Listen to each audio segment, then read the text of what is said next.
जय श्री कृष्ण, राधे राधे, श्री हरिदास। और अब मैं आपको जो लीला बताने वाली हूँ ये बहुत ही अलौकिक और बहुत ही विस्तृत और बहुत चमत्कारिक और बहुत बहुत बहुत अलग है, जो कि शुरुआत होती है कांचीपुरम से।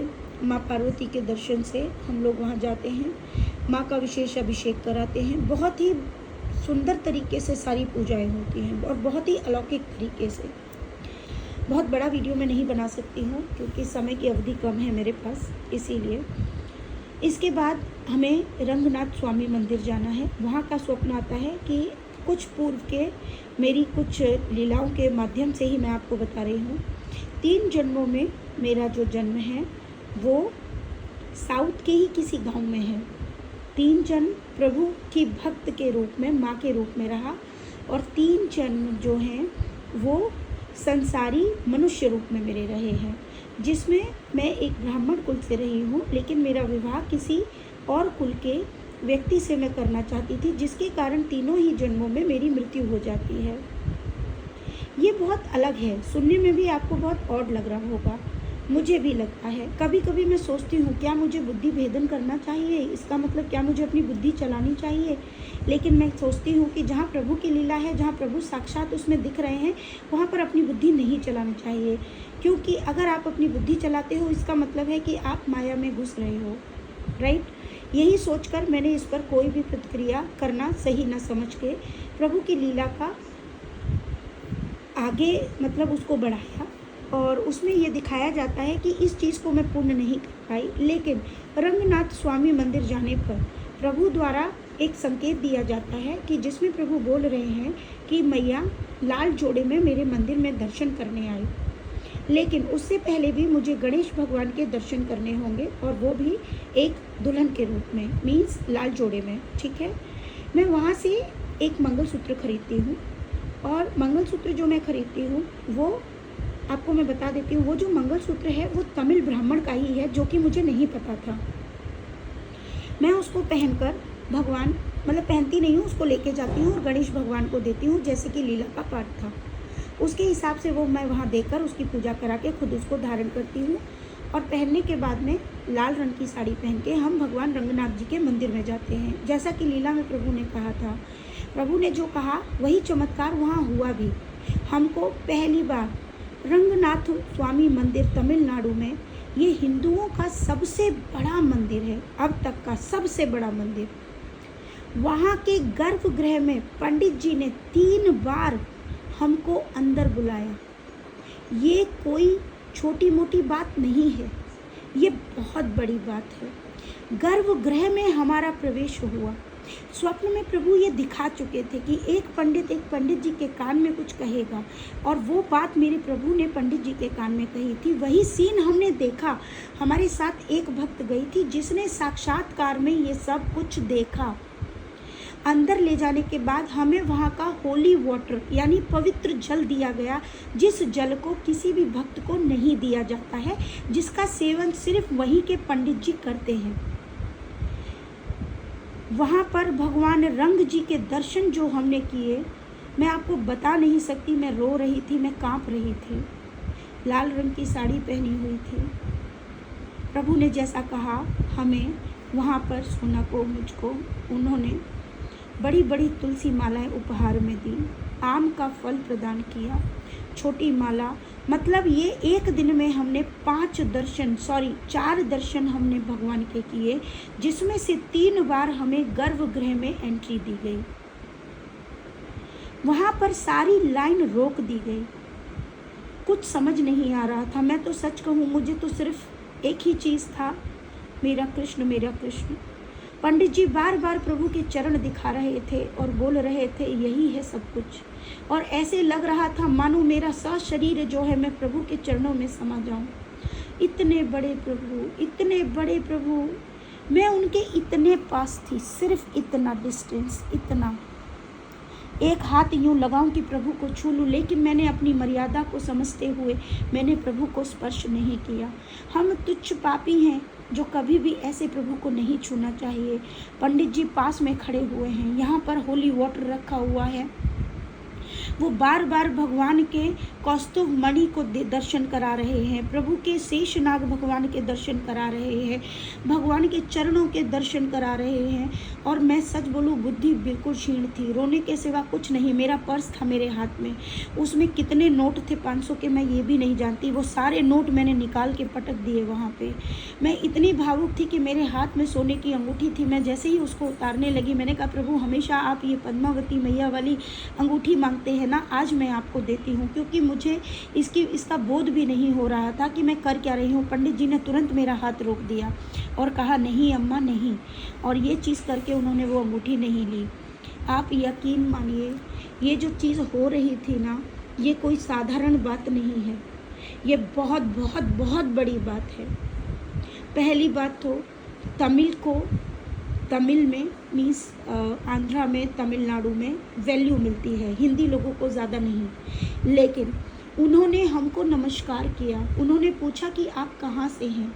उनकी लैंग्वेज बहुत अलग थी, लेकिन मुझे अब समझ आने लगी है। तो हमने बोला कि मैं ब्रिजवासी हूँ। उन्होंने प्रणाम किया, इतना आदर सत्कार किया कि मैं आपको क्या बताऊँ। हमको वहीं रोका, वहीं पे 10 से 15 मिनट तक हमने प्रभु के मतलब कैसे दर्शन की मैं शब्दों को बयान नहीं कर सकती। यहाँ पर ये इतना बड़ा चमत्कार होने के बाद हम वहाँ से निकलने के बाद में हमको उसी रात को निकलना भी है वहाँ से। हम 2 रात हमने रंग जी के दर्शन करने में निकाले। वहीं से हमारे साथ जो है भगवान नवनीत चोर भी आए हैं। अब उनके बारे में मैं आपको बाद की वीडियोज़ में बताऊँगी। कामाक्षी मंदिर यानी माँ पार्वती भी हमारे साथ आई हैं, वो भी मुरुगन के साथ, मुरुगन यानी भगवान कार्तिकेय के साथ में वो भी यहाँ पर विराजित होंगी। ठीक है, इस प्रकार से ये वहाँ का चमत्कारिक लीला कि जिसमें हमारे पुराने जन्मों के बारे में भी पता चला, और भगवान ने उसी रूप में, ताकि वो पूर्ण की जो भी चीज़ें हैं वो इस जन्म में समाप्त हो और मैं उस चीज़ से बाहर निकल पाऊँ, उसको कंप्लीट कराने के लिए इस रूप में मुझे दर्शन प्रदान किए। भगवान रंगनाथ जी कोई और नहीं, मेरे ही कृष्ण भगवान हैं, यानी कि मेरा कृष्ण है। वो वहाँ पर अकेले ही लेटा हुआ है और इतने सुंदर स्वरूप में है कि उसका कोई भी चित्र या वीडियो अब तक YouTube पर नहीं है। जो दिखाया जाता है वो रियल नहीं है। ठीक है, इतने सुंदर दर्शनों के बाद हम वहाँ से निकलते हैं। तभी वहाँ पर मुझे एक बुज़ुर्ग बाबा दिखते हैं। मुझे समझ नहीं आ रहा था कि ये बाबा दिखते हैं, तो मैं उनको 300 रुपये देती हूँ, क्योंकि मेरे पर्स में सिर्फ 300 रुपये ही बचे थे, क्योंकि सारे जितना भी था मेरा वो मैंने खाली कर दिया था वहाँ पे। उसके बाद मेरे मन में ये भाव जागृत हुआ कि मैं इन बाबा को और कुछ दूँ। तो मैंने होटल वाले भैया से ही बोला, अब हमें निकलना था, 10:30 बजे की हमारी फ़्लाइट थी, तो हमें निकलना था, और इसलिए हम लोग 8 बजे वहाँ से 7:30 बजे हम निकले थे होटल से। तो मेरे मन में आया, होटल वाले भैया से मैंने कहा, भैया अगर आपके पास चेंज हो तो मुझे दे दीजिए। उन्होंने कहा मेरे पास 300 रुपये ही हैं। तो उन्होंने 300 रुपये मुझे और दिए, मैंने उनके अकाउंट में पे किए, मैंने वो बाबा को दिए, और अचानक मेरे मुँह से हिंदी ही निकल गई। मैं मतलब वैसे तो इंग्लिश वर्ड बोलना पड़ रहा था क्योंकि उनको समझ नहीं आ रहा था। तो वो बोले बेटा मैं अयोध्या से हूँ। तो मुझे बहुत आश्चर्य वो हुआ। मैंने कहा बाबा आप यहाँ कैसे?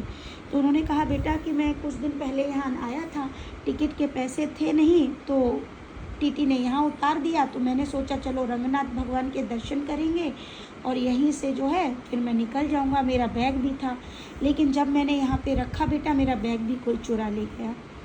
मैंने कहा कोई बात नहीं बाबा, अभी मेरे पास यही है, आप रंगनाथ भगवान आप चाहते हैं कि आप यहीं रहो। मैंने पूछा आपके अपने? बोले मेरा कोई नहीं है, माँ थी वो भी चली गई। मैंने कहा अच्छा, तो इसका मतलब है रंगनाथ भगवान चाहते हैं कि आप उनकी शरण में रहो, खाने पीने की व्यवस्था वो आपकी करते रहेंगे, आप बिल्कुल परेशान ना हो। बाबा बोले मैं उन्हीं का भजन करता रहता हूँ, राम राम राम, मुझे पता है बेटा कि वही मेरी रक्षा कर रहे हैं। ये बोलकर हम टैक्सी में बैठ के हम आगे की ओर बढ़ गए, क्योंकि हमें एयरपोर्ट जाने से पहले डिनर करते हुए निकलना था। तो ये सब बोले डिनर करेंगे, तो लेकिन मेरे दिमाग में बाबा ही चल रहे थे। मुझे अब गंदा अफसोस हो रहा था। अब हम पहुंच चुके थे अन्न लक्ष्मी यानी जो रेस्टोरेंट था, वहाँ पर हम लोग डिनर के लिए बैठ गए। मैंने तभी सोना से और जो साथ में थी भक्त जो थी उनको बोला कि तुम लोग जब तक खाओ ऑर्डर करो, मैं आधे घंटे के अंदर तब तक वापस आ जाऊँगी, क्योंकि मेरे भाव अब कंट्रोल नहीं होंगे। मैं वहाँ से निकली, तभी वो एक ऑटो वाला आया जिसने मुझे कल भी छोड़ा था, ठीक है। वो मुझे पहचान गया। मैंने उसको बताया कि मुझे किसी शॉप पे लेके चलो और मुझे फिर वहाँ से हमारे वामना होटल, यानी कि जो वहाँ पर होटल जिसमें हम रुके थे, वहाँ पर हमें छोड़ देना। मैं उसमें बैठी और वहाँ जाकर मैंने उस बाबा के लिए, क्योंकि मुझे लाला उसमें एक बात कह रहा था कि भक्त द्वारा ही भगवान अपने कार्यों को सिद्ध करते हैं, मैं समझ गई थी। मैंने बाबा के लिए 2 शर्ट, 3 लुंगी, 1 ओढ़ने का, 1 अम्ब्रेला खरीदा, लेकिन वहाँ पर कोई भी चादर नहीं मिल रही थी क्योंकि ज़्यादा शॉप नहीं थी वहाँ। ये खरीदते हुए मैं तुरंत जो है उस पे बैठ के बाबा के पास पहुँची और बाबा को वो पैकेट दिया। देने के बाद बाबा बहुत खुश हुए और प्रणाम करके मैं आगे निकल गई। ये बात मुझे तब समझ आई क्योंकि ये मेरा एक टेस्ट था जो शायद आप लोग ना समझ पाओ, क्योंकि ये मेरे हृदय में चल रहा था। क्योंकि मेरे साथ जो भक्त थी उसने कहा कि मैया आप परेशान मत होइए, क्योंकि हमसे ज़्यादा तो भगवान को चिंता है ना अपने भक्त की। तभी मुझे ध्यान आया कि बेटा, भगवान अपनी इच्छाओं की पूर्ति किसके द्वारा करते हैं? तो वो बोली भक्त द्वारा। तो मैंने कहा मैं भी भक्त हूँ। अब हो सकता है कि भगवान उस भक्त की, जो बाबा हैं, उनकी इच्छा मेरे द्वारा पूरी करवाना चाहते होंगे। और यही भाव रखते हुए जब ये चीज़ पूर्ण हुई तो मेरी आत्मा को जो संतुष्टि मिली मैं आपको बता नहीं सकती। अनंत सेवाएं प्रभु ऐसी कराते हैं जो मैं वीडियोस में पोस्ट नहीं कर सकती, क्योंकि वो मुझे करना पसंद नहीं है। बाकी जितना मैं कर सकती हूँ वो मैं आपको ज़रूर बताती हूँ, ताकि आप उससे मोटिवेट होते रहें। आगे की बात, वहाँ से होने के बाद हम घर आ गए हैं। बहुत बहुत अलौकिक चमत्कार रहे हैं मेरे जीवन पे। सारी चीज़ें इस रूप में अपने आप को देख पाना मेरे लिए भी बहुत अलग था। भगवान ने ये सब क्या किया है मुझे नहीं पता। इसके बाद घर आने के बाद रात को 2 बजे एक फिर से स्वप्न आता है जिसमें भगवान विष्णु अपनी 7 पत्नियों के साथ विराजित हैं। वहाँ पर उनकी एक पत्नी है राजलक्ष्मी। प्रभु कहते हैं कि इनके दर्शनों के बिना तुम्हारा काम कंप्लीट नहीं होगा। मेरी माया बहुत प्रबल है। भगवान विष्णु अपने 4 हाथों के साथ पूर्ण रूप में आगे आते हैं और सोना से कहते हैं कि तुम्हें यहाँ पर पहुँचना होगा, क्योंकि मेरी माया को तो मैं भी नहीं रोक सकता, लेकिन मैं तुम्हारे साथ हूँ।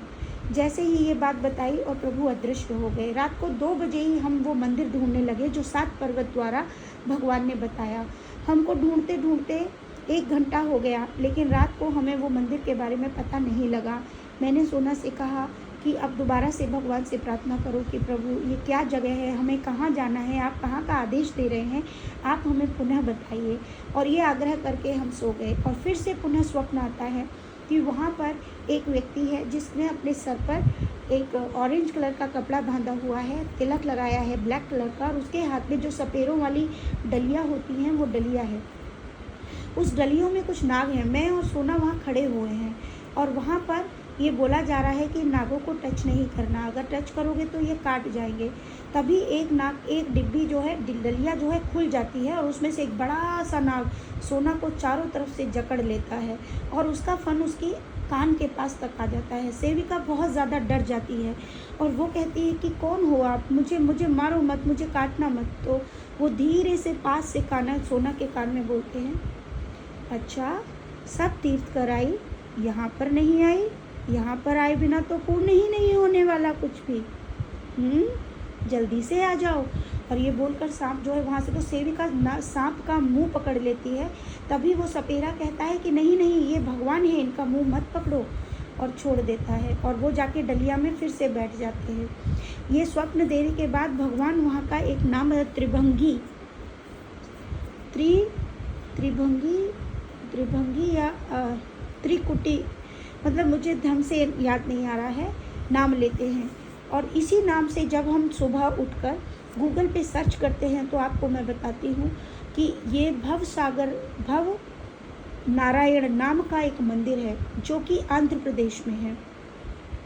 ये नारद जी के समय का है, जिसमें भगवान ने ये बोला था कि मेरी माया बहुत प्रबल है। ये माया का प्रभाव नारद जी पर भी हुआ था। जब नारद जी ने भगवान नारायण से बोला कि प्रभु आपकी माया मुझे तो पकड़ ही नहीं सकती, क्योंकि मैं हर वक्त आपका नाम भजता हूँ, तो भगवान नारायण मुझसे कहते हैं जाओ इस झील में नहा लो। जैसे ही वो झील में नहाते हैं और एक स्त्री के रूप में आ जाते हैं और स्त्री के रूप में उनका विवाह होता है, उनके पुत्र होते हैं, पति होते हैं, अंत में वो सब मर जाते हैं और वो स्त्री दुखी होकर इस शरीर के साथ विलाप करती है। वहीं भगवान विष्णु एक ऋषि के रूप में आके उस स्त्री यानी नारद रूपी स्त्री से कहते हैं कि जाओ इस झील में पुनः नहाओ। जैसे ही वो नहाते हैं तो वो तुम पुनः नारद हो जाते हैं। तो इस झील में नहाने का आदेश हमको दिया गया है। अब ये क्यों बोला गया है? क्या हमें पूर्व का कुछ याद आएगा, या फिर हमारे पूर्व के कुछ अपराध है जो क्षमा होंगे, या कुछ बाकी है जो कंप्लीट होना बाकी है अभी? तो उसके लिए हमें यहाँ जाना बताया है। यहाँ के द्वार के दर्शन करने मात्र से ही मनुष्य के सभी पाप खत्म हो जाते हैं। मैं आपको एक और बात बता दूँ, कहीं पे भी यूट्यूब पे भी इसका कोई जिक्र नहीं है। हमने बहुत ज़्यादा ढूंढा, लेकिन सुबह जब गूगल पे इसको सर्च करा तो कुछ चीज़ें हमारे सामने आई और ये वही स्थान है, वही रूप जो प्रभु ने स्वप्न में दिखाया, उसको हमको पहचानते देर न लगी और हमें वहाँ का पता चल गया। तो अब जल्द ही हम वहाँ भी जाने वाले हैं, क्योंकि ये प्रभु की आज्ञा है तो हम उसे ज़रूर पूर्ण करेंगे जब तक हम कर पाएंगे या जब तक वो करवाएंगे। आप समझ रहे हैं? इस एकादशी को पट नहीं खुलेंगे। इसकी एक विशेष चीज़ और है, क्योंकि एकादशी पर ही इसके दर्शन और इस झील में नहाना अनिवार्य है। 3 एकादशियों में, एक जो फरवरी में आती है, एक जो मई में आती है और एक ये जो जून में आ रही है। तो ये चीज़ करना ज़रूरी है। प्लस यहाँ पर 3 दिन का रुकना बहुत ज़रूरी है, क्योंकि जो शेषनाग पर हमारे भगवान विष्णु लेटे हैं उनका नाम है अनंत। उनको भगवान ने उनकी 100 वर्ष की तपस्या इसी स्थान पर हुई थी, जिसके कारण उनको यहाँ पर ये सेवा प्रदान हुई, ये सेवा मिली भगवान के शयन की। दूसरा, उनको अपनी माँ का भी एक श्राप लगा था। वो श्राप भी इसी झील में नहाने के बाद कटा था। तो प्यारे भक्तों, मैं नहीं जानती अगर ये भाव होते या ये ऐसे वैसे होते तो शायद ये देखने पर ये स्वप्न आते, लेकिन हम तो ऐसे स्थान के बारे में सोच भी नहीं सकते, क्योंकि हम साउथ से हैं ही नहीं, हम तो नॉर्थ से हैं। उत्तर भारत के लोगों को साउथ का इतना विस्तृत ज्ञान नहीं हो सकता। दूसरा, ऐसा ज्ञान जो कोई भी जगह पर नहीं है। हाँ, इसकी कुछ वीडियो हमें आज सुबह फिर मिली है जो सिर्फ तमिल में ही है, हिंदी में है ही नहीं। ये मंदिर ये एक गांव में पड़ता है और वहाँ पर आपको बता दूं कि भगवान के 108 प्रसिद्ध सबसे बड़े वैकुंठों में ये सबसे बड़ा मंदिर है। सोचिए, जिसका जिक्र तक नहीं है, जिसके बारे में लोग जानते तक नहीं हैं, ये पता लगना ये बहुत बड़ी बात है। और यहीं पर भगवान विष्णु अपनी पत्नी राजलक्ष्मी के साथ विराजित हैं। तो माँ के बुलाने पर अब ये जल्द ही लीला भी पूर्ण होगी। हम जाएंगे, वहाँ पर क्या होगा वो भी मैं आपको बताऊंगी। वहाँ पर जाने के लिए ये सत्य है, बिना माँ लक्ष्मी की कृपा के कुछ भी नहीं हो सकता, लेकिन ये सब कृपा भगवान स्वयं करेंगे। मैं जानती हूँ, रूप चाहे कुछ भी हो वो कंप्लीट करवा ही लेंगे, है ना। तो आप सबको भी ठाकुर जी खूब प्रेम दें, आशीर्वाद दें, भक्ति दें। इन लीलाओं को साधारण कोई न समझे, और जो समझ रहा है शायद उसके भाग्य में अभी ये लीलाओं को समझने की बुद्धि नहीं है, और जो समझ पा रहा है अपने आप को कृतार्थ समझो, क्योंकि भगवान ऐसे ही आपको अपने दिव्य स्थानों पर नहीं बुला सकते, है ना। यहाँ पर भगवान ने इतने जन्मों का वर्णन कर दिया, मैं तो सोच भी नहीं सकती कि ये क्या चल रहा है, लेकिन जो चल रहा है इससे बड़ा आनंद भी शायद इस संसार में कोई हो ही नहीं सकता। इतना ही बहुत है मेरे लिए। खूब सारा प्रेम आप सबके लिए। राधे राधे। श्री हरिदास।